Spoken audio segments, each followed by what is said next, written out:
aí galera, tudo bem? Beleza? Bom, hoje é a nossa segunda aula e nós vamos continuar o assunto que ficou pendente na aula passada. Só para retomar, na aula passada nós falamos de dígrafos, vocálicos, dígrafos consonantais e encontros consonantais. E conforme eu havia prometido, hoje nós trazemos o encontro vocálico para a conversa. Tudo certo? Um conteúdo aparentemente simples, mas que esconde uma pegadinha brutal. E é essa pegadinha que você tem que ter na manga, porque o seu concorrente provavelmente não tem. Então a gente vai fazer o que hoje?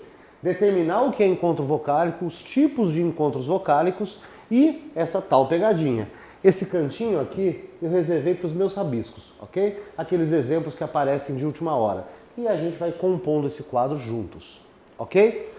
Bom, pegando o gancho da aula passada, se eu tenho dois fonemas consonantais, fonema e não letra, se você pegou essa aula e não assistiu a outra, eu recomendo que você volte lá, porque ela é importante para o entendimento de hoje. Mas se você tem dois fonemas consonantais, você tem um encontro consonantal. A palavra porta, por exemplo, a palavra trabalho, o TR, ok? Agora, só para retomar, a palavra chave eu não tenho encontro consonantal porque o CH é um dígrafo, é só um fonema. Ok. Trazendo para cá agora, se encontro consonantal são dois fonemas consonantais na palavra, encontro vocálico são pelo menos dois fonemas vocálicos na palavra. Então, no nosso cantinho do rabisco aqui. Aqui eu tenho a palavra distância e aqui eu tenho a palavra fluido. Num primeiro momento, eu não analisei isso ainda. A única certeza que eu tenho é que tanto aqui quanto aqui eu tenho encontros vocálicos, ok? Maravilha, Edson. Como é que eu classifico, afinal de contas, encontro vocálico, então? A partir da separação silábica. Então, se você quer classificar um encontro vocálico, você tem que separar as sílabas e ver como aquelas duas vogais se comportam. Vamos fazer isso com a primeira, eu vou apagar a segunda, a gente analisa aquela com cuidado. Tudo bem? Olha só. Separei a palavra distância, vou encontrar isso. Distância. Se eu separo as minhas sílabas e os meus dois fonemas vocálicos permanecem juntos na mesma sílaba, eu já sei que aqui eu tenho um ditongo. Então agora a gente entra na primeira classificação do encontro vocálico, que é o ditongo, que é só de olhar o mais trabalhosinho, mas não tem nada absurdo ali. Duas vogais na mesma sílaba, separei as sílabas, elas permanecem juntas, eu classifico esse encontro vocálico como ditongo, tudo bem? Só que agora vem uma historinha. Não existe na nossa língua, a princípio, uma vogal mais forte do que a outra. A, E, I, O, U tem a mesma força de pronúncia, é o famoso ninguém é melhor do que ninguém. Tudo bem? Só que quando eu junto duas ou três, que nós vamos ver já, três vogais ou duas na mesma sílaba e constituo o ditongo com duas, uma dessas vogais, um desses fonemas vocálicos tem que assumir uma postura mais fraca. E isso é o que nós chamamos de semivogal.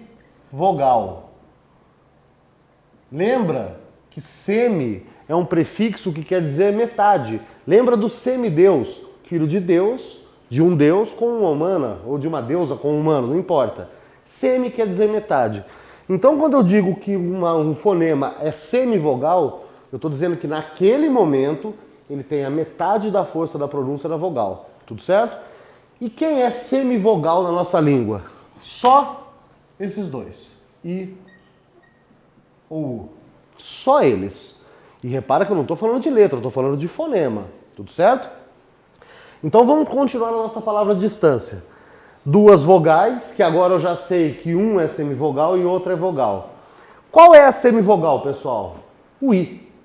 E a vogal, o A. Então olha só o que a gente vai brincar de fazer aqui. Para que esse conceito fique visual, nós vamos usar uma estratégiazinha bem simples. O I é a semivogal. Então eu vou fazer esse A maior, para que eu perceba visualmente o que sonoramente acontece. O I tem a metade da força de pronúncia do A. Tudo bem? A caneta vermelha agora é a sua voz aí em casa lendo essa palavra. Olha só. Distância. Nesse milésimo de segundos em que você passa da semivogal I para atingir a altura da vogal A, o que você tem que fazer com o timbre da sua voz, com o tom da sua voz, olhando para a imagem? Para que fique visual, repito, você tem que aumentar, concorda? Você tem que suspender, você tem que crescer.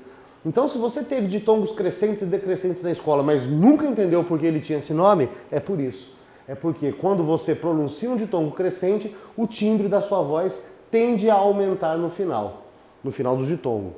Então, olha só que coisa simples. Se eu sei que semivogal é I ou U, então o ditongo crescente vai ser sempre aquela estrutura que começa com semivogal, mais vogal.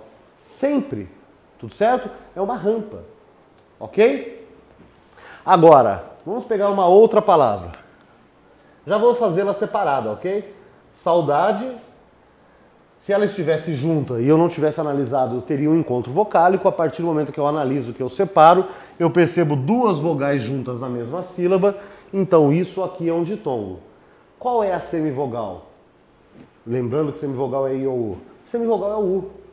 E vamos fazer a mesma estratégia que nós fizemos aqui então, para representar visualmente o que sonoramente já está representado.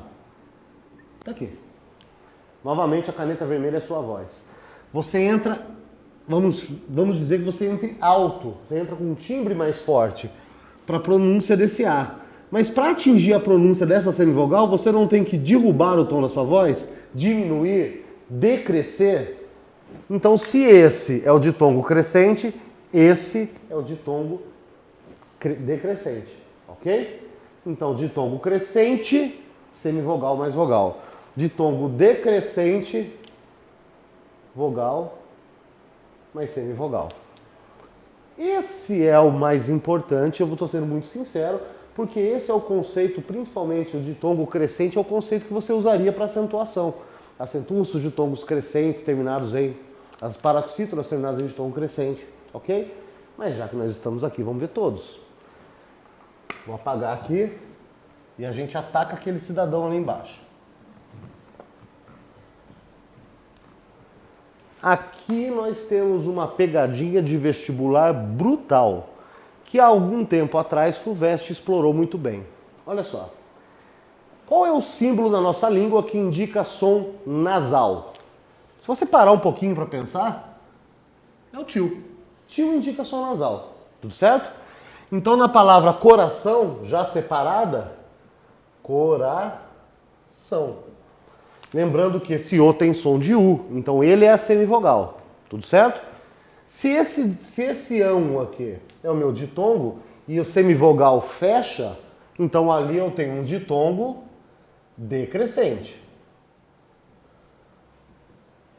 E você concorda comigo que naquele ditongo eu tenho o som nasal, não é A, é AN, representado graficamente pelo tio. Então, nesse caso, eu tenho um ditongo decrescente nasal. Aí, em distância, ditongo oral. Simples assim, a princípio. Ditongo nasal, para resumir muito, porque você é vestibulando e tem que ocupar pouco espaço no HD com o máximo de informação. Ditongo nasal tem tio, ditongo oral não. Só que tem um probleminha nessa história. Vem comigo, e se você não viu o vídeo da semana passada, é importante que você dê um pulinho lá, pausa esse vídeo, assista aquele e depois volta a mês. Olha a palavra matam. Eu tenho encontro vocálico ali? Tem ditongo aqui? Num primeiro momento, e talvez num segundo, num terceiro, você vai dizer que não. Por um motivo simples, você está acostumado com letrética, quando o nome desse capítulo é fonética. É o que eu falo e o que eu ouço, não o que eu escrevo ou leio. Tamo junto? O que eu quero dizer com isso? Por isso a importância do vídeo da semana passada. Isso pode ser um dígrafo vocálico. Como que eu descubro? No vídeo da semana passada a gente aprendeu.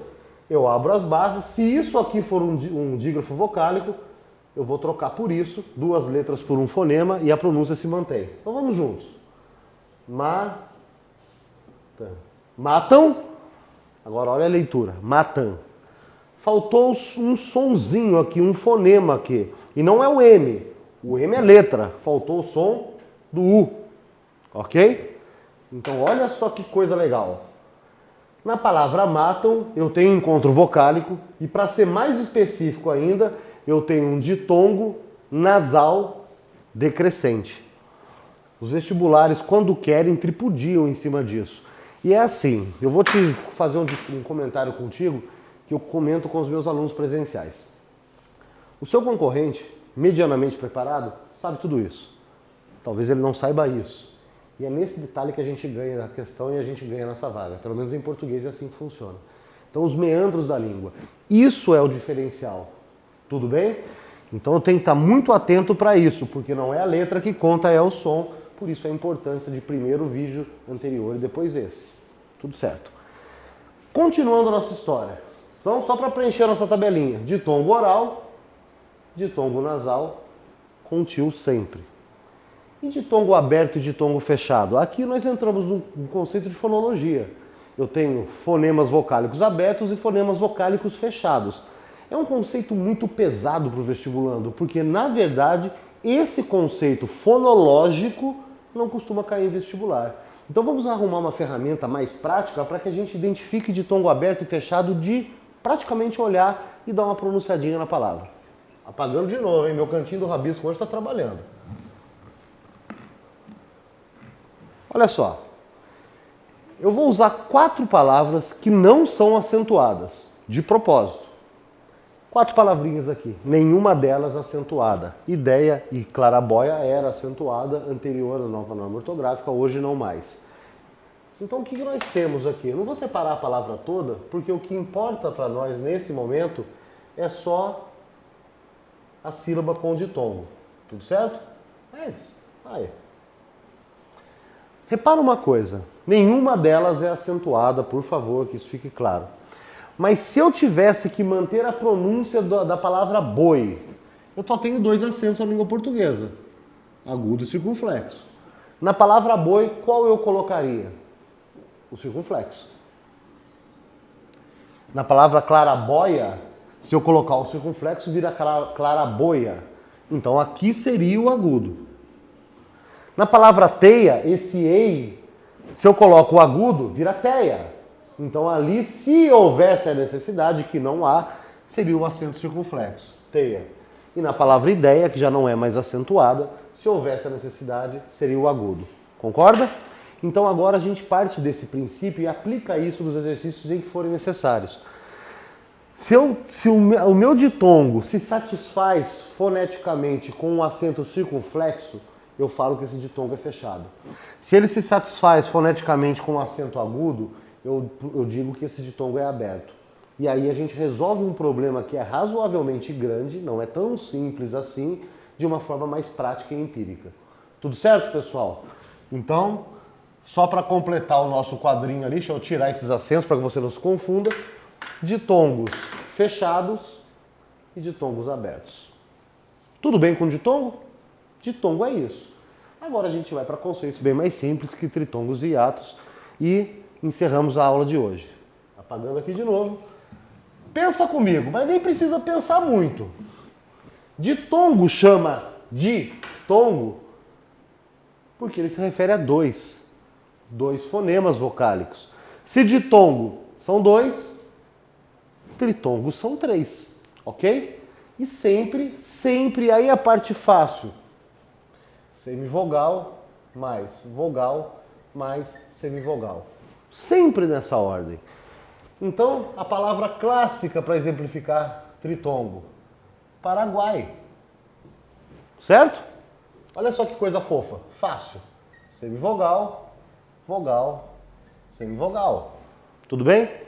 Basicamente é só isso. Tem pegadinha no tritongo? Ah, tem. E aí a gente tem que estar ligado. Olha isso. Já separei, hein? 3 letras que representam vogais na palavra queijo. Olhando para isso, eu que já sei que a semivogal é I ou U, semivogal, vogal, semivogal tem o tritongo. Não. Abra os ouvidos. Aula passada. O QU, quando o U não é pronunciado, e nesse caso ele não é, isso é um dígrafo. Na verdade, o que nós temos é isso. Opa, eu não tenho tritongo em queijo, eu tenho ditongo. Tudo certo? Da mesma forma, a palavra água, se nós pararmos para perceber, isso aqui é isso. Então, queijo parece tritongo e não é. O água, do verbo aguar, parece ditongo e na verdade é um tritongo, opa, nasal. Tudo bem?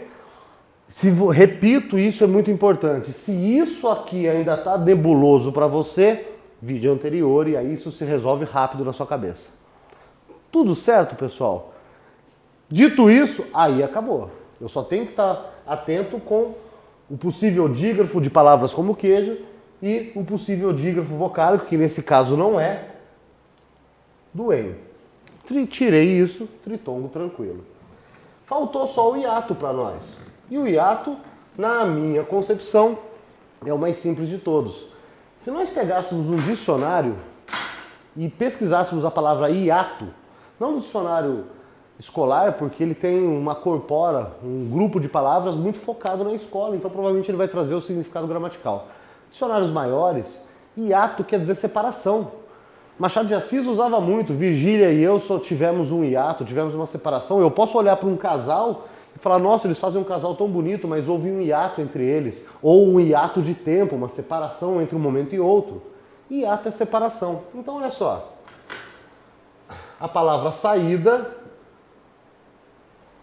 junto da maneira como eu estou olhando, sem fazer muito esforço e análise, encontro vocálico. Separei sílaba de saída, encontrei isso aqui. Repara que diferente do ditongo e até do tritongo, o encontro vocálico ele não permanece junto, ele se separa. Eu tenho um aqui e um aqui.